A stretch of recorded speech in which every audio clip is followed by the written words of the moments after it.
Greetings! Today we're going to have a look at this pinball machine. It's a hot tip from Williams Electronics. It was released in 1977, and its claim to fame is that this was the first solid-state machine, i.e. digital machine, that Williams released. So this machine was originally designed as an electromechanical machine. It had score reels in the back. The Playfield pretty much looked probably identical, because one thing you can see immediately is this being the first digital machine, it didn't have an attract mode. The attract mode being that the computer-controlled lights flash on and off and do patterns and stuff, and this just kind of sat there. The only real sign of life here is if you look at the Player 1 display, it'll flash the machine high score and then the last score the player achieved. That's about the only sign of life from the computer built in. There are lots of other lights on here, but those are called general illumination, and they have nothing to do with the computer.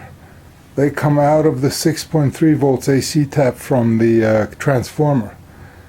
So if the fuse is good and the transformer is good, it will give you the typical eBay lights up condition, but only that is an indication that the computer is actually running. So as I said before, this was originally designed as an electromechanical machine, and in the middle of the run, not the middle of the run, they sold a couple hundred, or built a couple hundred EMs, and then they decided to go digital. I mean, they were obviously working on the electronics for years, but I guess this was the chosen one that after 200 EMs was chosen to be manufactured as a digital or solid-state machine. I think the Playfield's, the back glass was almost identical, except the framing around the scores was probably slightly different for the EM. The Playfield was the same. The cabinet was the same. But yeah, as this machine goes, you can see it does have battle scars, but it survived quite well. So what we're going to do today is do a show and tell on this machine, because I've had this for a few weeks and it didn't work too well. As a matter of fact, it didn't work at all when I got it, and it's kind of an interesting story how I got it back to work. So first, let's look at the most interesting part, and that is the electronic boards in the back box. Here's what it looks like behind the glass. It's got a master display and then 4 slave displays. The 4 slave displays show the player score, and the master display shows a number of credits, ball in play, and that sort of stuff. And that brings us to the inside. So on the top left is the CPU board. It's driven by a 6808 processor, has minimal amounts of RAM, some ROM, some EEPROM I should say, and that is plugged into the driver board that drives lamps and solenoids. We have a power regulator board there, and a transformer, some bridges mounted directly on the back, large capacitor there, and that's for the lights. Unfortunately, the transformer but has a bunch of rust on it, and that I need to remove so it doesn't start propagating through the laminates, because that will destroy the transformer. But that's just one of the to be done tasks left. My initial task was to get this machine working and playable. What is that ugly switch doing there? Well, what happened, the way to put this machine into diagnostic mode is there's a button there. Actually, above the ugly switch, you can see what the original switch looked like because there's two push buttons there. But the push button that started the diagnostics had basically developed a will of its own.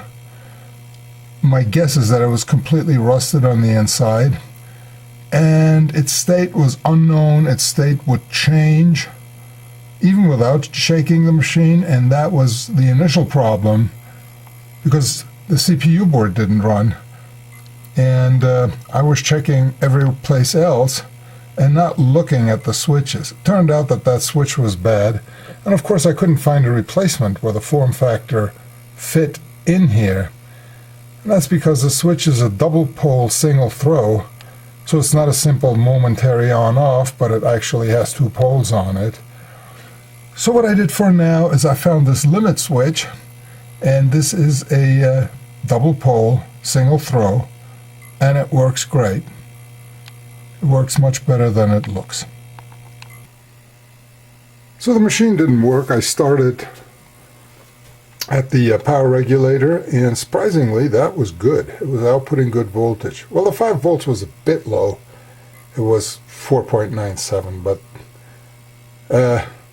that's pretty perfect actually, considering things. So next came, of course, the CPU board. And what I did first was I pulled the EEPROMs, and it seemed like all 3 EEPROMs were dead. When I read them on an EEPROM reader, 2 of them just returned all FFs, and the third one returned different results every time you read the chip. So the 3 were bad. They're 2716s. I reburnt them, put the new ones in, and nothing happened. Same thing. The machine the machine did come on and the general illumination came on, but that was about it. Nothing else worked. So after a lot of poking around, putting the CPU board on the bench, poking around, I found something weird with the CPU board in that the CPU itself was getting a clock. All the control lines looked good. It was outputting the VMA signal, the valid memory address, which means it is trying to do something, but all address and data lines were stuck low, permanently. So, if it's 1 or 2, you look for a board fault or for another component. But if all of the address and data lines are low, there's something bad happening. There was no bus request on here. Even if there was a bus request, the lines would have floated. So, well, I did the obvious and I swapped the CPU and turned the machine on, and nothing happened. I put the board back on the bench and tested it with the new CPU, and this time it looked like the CPU was running because the address and data lines were changing states. I checked, obviously I had new EEPROMs in it, so that couldn't be the problem. So we were probably looking at a mechanical problem. This has some really old sockets in it. So the first thing I did was I removed the existing CPU socket and put a new one in, and put the CPU back in, turned it on, and the game came up. Fantastic. It was working. There were other problems with the Playfield and all of that, but yeah, the CPU board seemed to be working. Unfortunately, I'm going to have to jump forward a little bit, but what happened is once I had the rest of the machine working and started to play it, it was playable. I had a few friends over, we played it, but as the evening wore on, I noticed that the machine had locked up. It had stopped, and it looked like exactly the same way it looked as when I got it, i.e. you turned on power, the general illumination came on, but the computer was dead. So what next? There are a lot of connectors. For instance, the driver board is connected to this large 40-pin connector here. A lot of people replace that right off the bat, both the female part on the driver board and the male part on the CPU board. But I looked at it, they weren't in bad shape. I ran contact cleaner over them and didn't make a difference.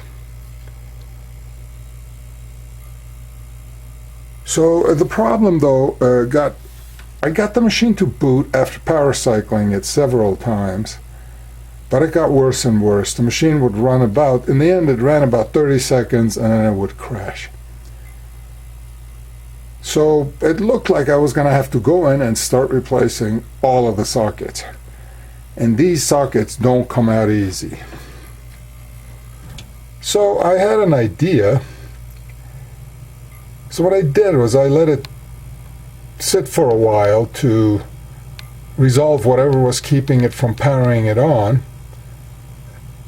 Then turned it on, made sure that it was running, and I started touching every chip and wiggled it side to side. Everything that was socketed. This one, even though it didn't hang up the game, caused the game to start acting weird. So out it came, socketed, put a new chip in, same problem. It was still only running about 30 seconds. So I continued with the wiggle test, and lo and behold, when I wiggled this one, I turned the machine on, it was on for a few seconds. I wiggled this one, and the machine hung up. I could hear a bunch of relays unclick, and that indicated to me that that the machine froze. So when you look at these sockets, you can see that you cannot see the contacts. It's got these tiny holes that the pins fit through, and you can't really tell what's going on inside of them. So I started desoldering the one in the lower left corner, and as I was trying to get it out, thinking that I had it desoldered, the plastic frame came off and most of the pins stayed in the board, which is okay because I had to remove them one by one and clear the holes. But I noticed that there were a bunch of chips on the left side of that socket that were completely corroded. And when I looked at them, I mean, they literally fell apart as I was looking at them, about 2 or 3 pins. Could that be the problem? Well, I removed the pins, cleaned up the board, put a new socket in, and the machine's been running the entire afternoon. I did the wiggle test on the sockets, I did everything. The problem was, it was a bad socket. So if you follow common wisdom, which goes, oh, these are old machines, replace all the sockets and all the connectors and everything, yeah, that would have fixed it. But I would have never known what exactly the problem was. So I'm glad I did it this way. I'm happy it works. And, well, we'll play a game later on and see if we can actually play a whole game without this thing shutting down on us. So now I had a working CPU board, but the displays were in pretty bad shape. There were digits missing, flickering segments. Looked like quite a disaster. But the long and the short of it was, it needed 2 new 6-digit display tubes because the tubes were too far gone.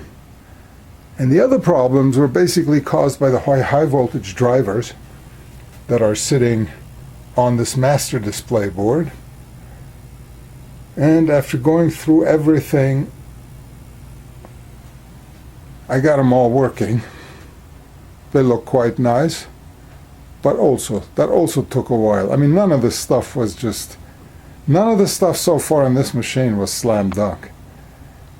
But yeah, let's look at the Playfield, because now that the displays were fixed, I was finally ready to play a game. And that didn't go too well, because a lot of the stuff on the Playfield didn't work.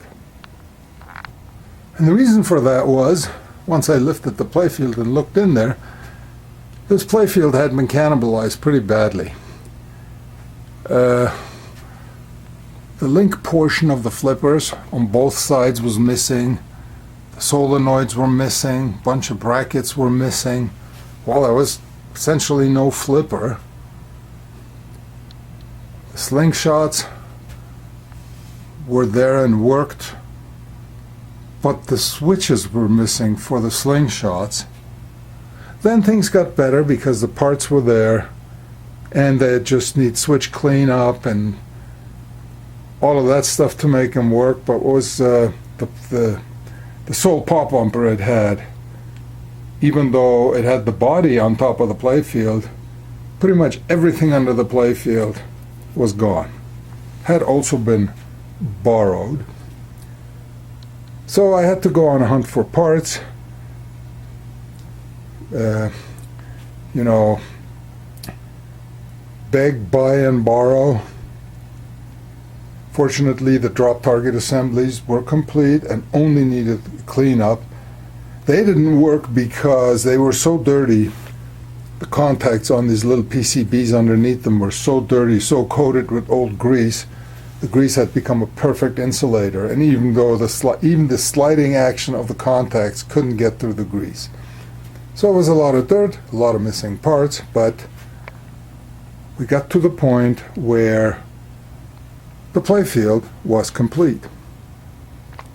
The other point is that this board, even though everything was done electronically, still carried over the soundboard of EMs, which isn't really a soundboard, but as you can see there in the middle of the picture, they're chimes. They're aluminum bars that are hit by solenoids, and you can view this as a 4-note xylophone, electronically controlled xylophone. Those were in horrible shape. There were a bunch of spacers and grommets and stuff like that, which had all basically disappeared. I replaced them. It kind of came back. They don't sound great. And what's really bugging me is I think it's out of tune. I mean, I think one of the notes is out of tune with respect to the other three. And I mean, there's no alteration here. These are aluminum bars. They all have the same width and thickness, and it's only the length of the bar that changes the tune. So the only way they could be out of tune with each other is if the length of one of the bars is off. But how could that happen? I forgot to mention they built 200 of these in electromechanical and 4,000 in solid state. So you'll hear that soon. I mean, I guess I could cut a new aluminum bar and play around with the length of it, keep cutting down the length till the note is the right one.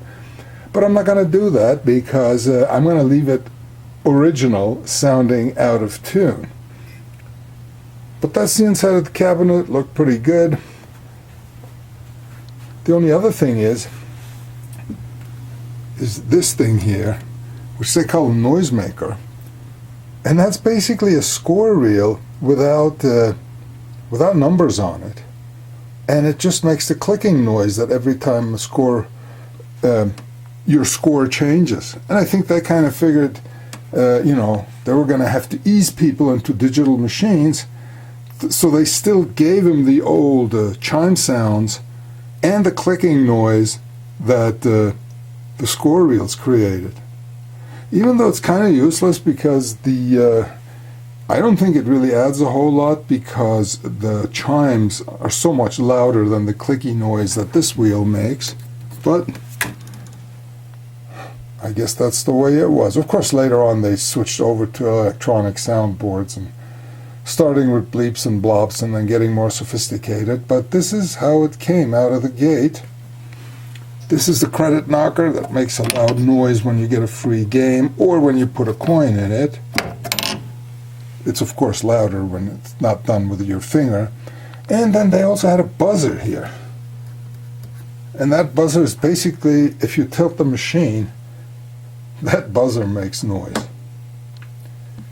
So, And it's not that loud, and it's kind of annoying. It sounds like an electrical short, actually, when you set it off. But yeah, that sums up the machine. We got the coin door over here. Another big problem I had was you start diagnostics by pressing the ugly button on the CPU board, but then you use this button in the coin door and this switch to step through the diagnostics. This switch was basically stuck closed. Well, stuck closed inside.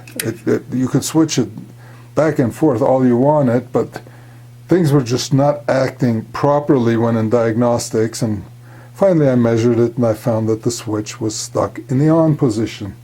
The contacts were stuck in the on position. So then that got changed, and now I could actually run the diagnostics in the machine. But with all of that said, let's see what this machine is like when you play it. Okay, the machine's ready to rock and roll. Let's put some more credits on it. Which means we go in the coin door and pretend that our finger is a quarter. And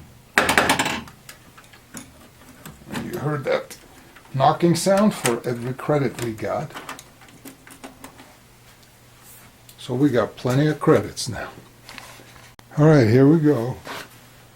Listen carefully to the chimes, the startup melody. I think the second to last note was off. But anyway.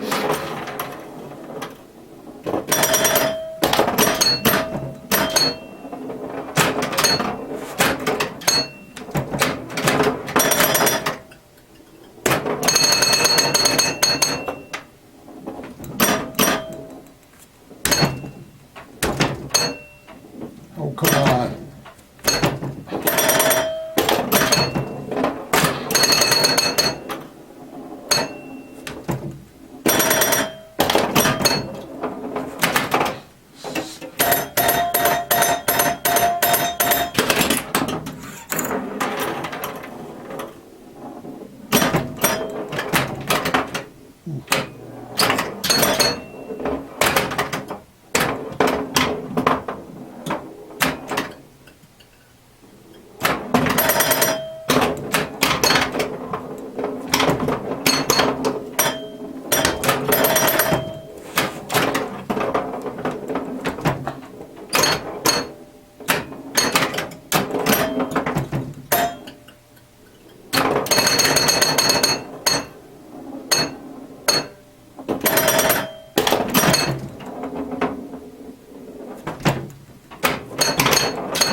Well,